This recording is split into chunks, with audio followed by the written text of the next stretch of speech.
Hello, everyone, and welcome back once again to the High School Sports Beat. I'm Dave Yates. It is time now for the High School Notebook, and joining us once again via Skype, Matt Trabold. Matt, thanks for joining us.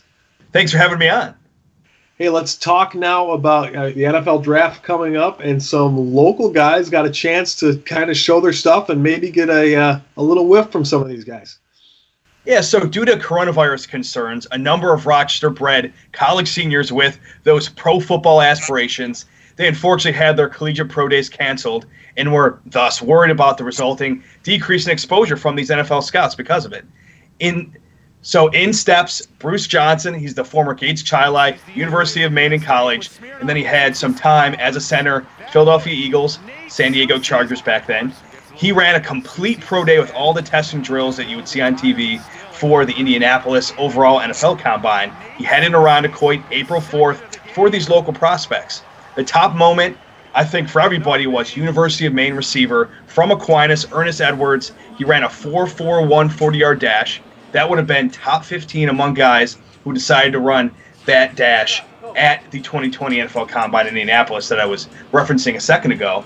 Then on top of that, Dartmouth quarterback from Rush Henrietta, Jared Gerbino. He's trying to break into the NFL as a Taysom Hill. That's the really jack-of-all-trades on offense recently for the New Orleans Saints. He was a collegiate quarterback himself. He's trying to be that style, an ultra-versatile offensive piece. And at this combine, at this pro day, he showed that size, athleticism, hands, because he might be a tight end kind of type in terms of an offense in the NFL. He showed all those attributes to be a Taysom Hill kind of guy. Then also competing in this streamed combine, it was streamed by another recent NFL name in Quentin Gause. Well, his brother, JoJo Gause, former Bishop Kearney receiver, he was included. Also, Webster Thomas long snapper and tight end Alex Hutchings. A great event for all. And it's really good to get these guys exposure, not just with their pro days being canceled, but a lot of them are smaller school guys, so it's really good to see. It's awesome, too, that the local guys who were organized that got this together for them to try and make up for what they might have been missing out on.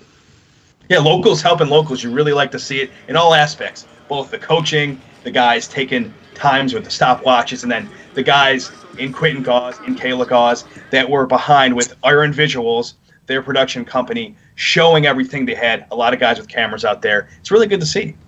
Awesome stuff, Matt. Hey, now let's talk about, we're talking about these guys wanting to make that jump to the pro level, and another guy local who has decided that he's going to take that step as well.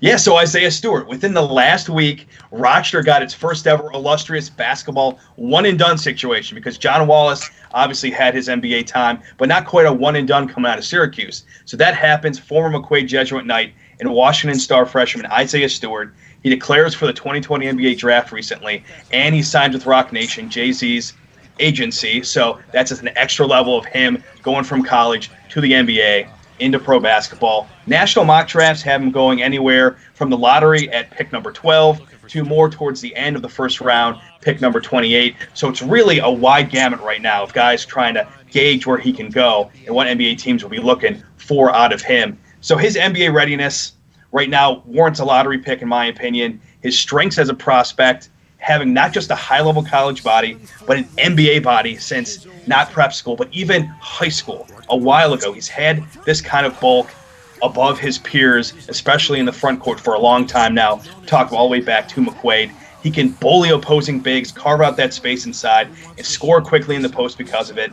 7'4", wingspan helps him versus taller players. He's 6'9", which is not bad by any stretch of the imagination, but especially if he's going to be playing center against some 7-footers in the NBA, that really helps with that.